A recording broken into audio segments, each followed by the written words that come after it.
Hi guys, it's சினிமாபுரம். நான் உங்கள் STH. இப்போ நம்ம எதை பற்றி பேச போகிறோம் பார்த்தீங்கன்னா, லால் சலாம் படத்தில் ரிவ்யூ தாங்க பார்க்க போகிறோம். இந்த படத்தை ஐஸ்வர்யா ரஜினிகாந்த் டைரக்ட் பண்ணிருக்காங்க. படத்துக்கு AR ரஹ்மான் மியூசிக் பண்ணிருக்காரு.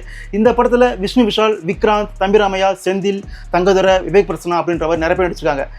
இந்த படத்தில் நம்ம super star Rajini sir guest role பண்ணிருக்காரு. இந்த படத்துடைய ஒன்லைன் என்ன கேட்டிங்கன்னா, மூராபாத் அப்படின்ற ஊருக்குள்ள இந்து மக்களும் முஸ்லீம் மக்களும் அண்ணன் தம்பியா ஒன்றுக்குள்ள ஒன்றா வாழ்ந்துட்டு இருக்காங்க. ஆனால் அரசியல் அதை எதுக்காக பார்த்தீங்கன்னா, சில அரசியல்வாதி பார்த்தீங்கன்னா திட்டமிட்டு அந்த ஊருக்குள்ள ஒரு பெரிய மத கலரத்தை உண்டாக்குறாங்க. ஸோ இதுக்காக பார்த்தீங்கன்னா கிரிக்கெட்டை யூஸ் பண்ணிக்கிறாங்க. அதாவது நம்ம ஹீரோ விஷ்ணு விஷால் ஒரு கிரிக்கெட் பிளேயராக இருக்காரு. ஸோ அந்த கிரிக்கெட்டை யூஸ் பண்ணி ஒரு மிகப்பெரிய ஒரு மத கலரத்தை அந்த ஊருக்குள்ள உண்டாக்குறாங்க. அந்த பழியை விஷ்ணு விஷால் மேலே போடுறாங்க. ஸோ லாஸ்ட்டில் அந்த ஊர் அந்த இந்து மக்களும் முஸ்லீம் மக்களும் ஒன்று சேர்ந்தாங்களா இல்லையா, விஷ்ணு விஷால் மேலே அந்த பழி போச்சா இல்லையா அப்படின்ற அந்த ஸ்டோரி இது. இந்த கதையில் என்ன ப்ளஸ் பாயிண்ட் அப்படின்னு கேட்டிங்கன்னா, கதைக்களம். ஏன்னா இந்த காலத்துக்கு ஒரு தேவையான கதைக்களங்க. ஒரு அரசியல்வாதி நினைச்சா எப்படி ஒரு மதக்கலத்தை உருவாக்கலாம், இதில் பண்ணுற சதியில் பார்த்தீங்கன்னா மக்கள் எப்படி பாதிக்கப்படுறாங்க மதக்கலத்தில் அப்படின்ற அப்பட்டமாக அழகாக வெளியே காட்டுறாங்க ஐஸ்வர்யா ரஜினிகாந்த். ஸோ அதுக்கு பெரிய சைட் சொல்லலாம். ஸோ கதைக்களம் தான் இந்த படத்துக்கு ஒரு பெரிய ப்ளஸ் நமக்கு தோணுது. அடுத்த ப்ளஸ் பார்த்தீங்கன்னா சூப்பர் ஸ்டார் ரஜினி சார். என்ன ரீசன் கேட்டிங்கன்னா, இந்த படம் ஃபுல்லாக அவர் தாங்க. ஸ்டார்ட்லேருந்து எண்டு வரைக்கும் பார்த்தீங்கன்னா அவர் தான். ஸோ அவர் இன்ட்ரோ பார்த்தீங்கன்னா இந்த படத்துலேருந்து ஒரு 15 மினிட்ஸ்க்கு அப்புறம் தான் ஒரு இன்ட்ரோ வரும். ஸோ அதுலேருந்து பார்த்தீங்கன்னா படம் எண்டு வரைக்கும் ரஜினி சார் மட்டும்தான் படத்தை கண் முன்னாடி வந்துட்டு போகிறாரு. அந்தளவுக்கு அவருடைய சீன்ஸ் ஒவ்வொன்றும் அவ்வளோ அழகாக எடுத்திருக்காங்க. முக்கியமாக சொல்லப்போனால் அவர் வர அந்த மாஸ் சீன்ஸ்லாம் பார்க்கும்போது அப்படி ஒரு புல்லரிச்சு போகுது. அவருடைய வயசு நமக்கு எப்போ தெரியும் பார்த்தீங்கன்னா, ஃபஸ்ட்டு ஷாட்டில் பார்த்தீங்கன்னா கையை க்ளோஸில் கட்டுவாங்க. ஸோ அப்போ தான் ரஜினி சார் வயசு நமக்கு கண்ணுக்கு தெரியுது. ஸோ அடுத்த சீன்ஸ்லாம் பார்த்தீங்கன்னா அந்த மனுஷன் 70 வயசான்னு சொல்கிற அளவுக்கு அவ்வளோ சூப்பரான நடிப்பு. மாஸ் சீன்ஸ் அப்படியே பட்டை கைப்பிருப்பார். ஸோ அது மட்டும் இல்லாமல் பார்த்தீங்கன்னா ஒரு எமோஷனல் சீன்ஸ், அதாவது ஹாஸ்பிட்டல் தன்னுடைய மகனுடைய கையை ஒரு வெளில அழுகும்போது ஒரு சீன் இருக்குது. ஸோ அந்த சீன்லாம் பார்க்கும்போது நிச்சயம் ஒரு ஹார்ட் டச்சிங்காக இருக்குது. ஸோ அந்தளவுக்கு ரஜினி சார் இந்த படத்தில் எமோஷனலும் சரி மாசாவும் சரி ஒரு கிளாஸ் அண்ட் மாஸ் ரெண்டுமே சேர்ந்த மாதிரி ஒரு ஆக்டிங் கொடுத்துருக்காரு. ஸோ அதுவே இந்த படத்துக்கு பெரிய ப்ளஸ்ஸாக இருக்குது. ஓகேங்களா?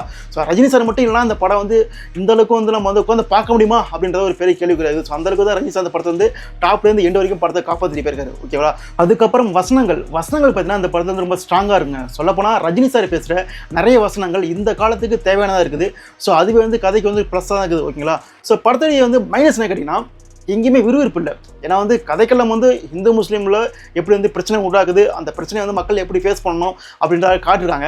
ஆனாலும் பார்த்தீங்கன்னா கதைக்களம் எங்கேயுமே ஒரு விறுவிறுப்பாக இல்லை. நெக்ஸ்ட் என்ன நடக்கும் அப்படின்ற மாதிரி எங்கேயுமே விறுவிறுப்பு இல்லை. ஸோ அதுதான் படத்துக்கு ஒரு பெரிய ஒரு மைனஸாக தோணுதுங்க. நீங்கள் ஃபஸ்ட் ஹாஃப் கூட ஓகேன்னு ஒத்துக்கலாம். ஏன்னா ஃபஸ்ட் ஹாஃப் கூட கொஞ்சம் மாதிரி கதவு செட் ஆகி விட்டுறாங்க. செகண்ட் ஹாஃப்லாம் பார்த்தீங்கன்னா ஏதோ ஓடுற மாதிரி ஓடிட்டு இருக்குது. ஆனால் கருத்துக்கள் இருக்குது. ஆனால் படம் நெக்ஸ்ட் என்ன உட்காந்து பார்க்குற மாதிரி விறுவிறுப்பான சீன்ஸ் எங்கேயுமே இல்லை. ஸோ அதுவே ஒரு பெரிய மைனஸாக படத்துக்கு தெரியுது. ஓகேங்களா? ஸோ மற்றபடி பார்த்தீங்கன்னா நடிப்பு பார்த்தீங்கன்னா நம்ம சொன்ன மாதிரி ரஜினி சார் பட்டை கிளப்பிட்டாரு. ஸோ அந்த பக்கம் பார்த்தீங்கன்னா விஷ்ணு விஷால், விக்ராந்த், ஸோ ரெண்டு பேரும் பார்த்தீங்கன்னா ஸ்டார்டிங்லேருந்து பார்த்தீங்கன்னா ஒரு பெரிய எனிமியாக தான் இருப்பாங்க. ரெண்டு பேரும் வேற ஒரு கிரிக்கெட் டீம் பிளேயர்ஸ். ஸோ ரெண்டு பேரும் ஒரு எனிமியாக இருப்பாங்க. ஸோ ரெண்டு பேரும் ஆக்டிங் சூப்பராக இருந்துச்சு. ஓகே. ஸோ அது இல்லாமல் கையை இழந்துட்டு விக்ராந்த் பண்ணுற ஆக்டிங்லாம் படம் உண்மையாக நல்லா இருந்துச்சு பார்க்கறது. அதுக்கப்புறம் இசை AR ரஹ்மான் சார் என்னமோ அந்த படத்தை கொஞ்சம் சொதப்பிட்டு வரமோ ஃபீல் ஆச்சுங்க. என்ன ரீசன் கேட்டிங்கன்னா, நம்ம ரஜினி சார் மாசா வர சீன்ஸ்லாம் பார்த்தீங்கன்னா அந்தளவுக்கு நம்ம பிஜிஎம் எதிர்பார்த்தோம். பட் இருந்தாலும் பிஜிஎம் செட்டில்டாக கொஞ்சம் சைல்டாக தான் போட்டிருக்காரு. ஸோ அதுவே கொஞ்சம் ஏமாற்றமாக இருக்குது.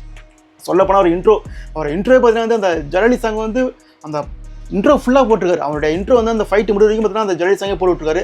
ஸோ அது AR ரஹ்மான் இந்த மியூசிக் மாதிரி ட்ரை பண்ணி போட்டு தான் கொஞ்சம் நல்லா இருந்திருக்கும். அந்த பாட்டு கேட்கறது மாதிரியாக இருந்துச்சு. ஓகேங்களா? ஸோ மற்றபடி பார்த்தீங்கன்னா சாங்ஸும் எங்கேயுமே மனசு கொட்டல. எல்லாம் பிஜிஎம் ஏதாவது இடத்துல பிஜிஎம் இருக்கிறத தவிர மற்றதில் பார்க்கும்போது பிஜிஎம் அந்த பெருசாக நமக்கு ஈடுபடல. ஸோ AR ரஹ்மான் கொஞ்சம் சொதப்பிட்டு வர நம்ம தோணுச்சு. ஓகேங்களா? ஸோ மற்றபடி இந்த படம் எப்படி இருக்குது அப்படின்னு கேட்டிங்கன்னா, ஒரு ஆவரேஜ் படம் தான் அது. ஒரு நல்ல கதைக்களம் இருக்குது. பட் இருந்தாலும் இன்னும் கொஞ்சம் விறுவிறுப்பாக காட்டிதாங்கன்னா ஒரு ஃபுல்ஃபில்டு படமாக இருந்திருக்கும். பட் அதில் எங்கேயோ டைரக்டர் கோட்டை விட்டாங்க அப்படின்னு தோணுது. மற்றபடி பார்த்தீங்கன்னா ரஜினி சாருக்காக நம்ம நிச்சயம் இந்த படத்தை நம்ம தேட்டரில் படம். ரஜினி சார் ஆக்டிங் அவ்வளோ சூப்பராக இருந்துச்சு இந்த படத்தில். ஸோ இந்த படத்தை நம்ம 5க்கு 3.25 கொடுத்துட்டு மீண்டும் சந்திப்போம். Tata, bye bye.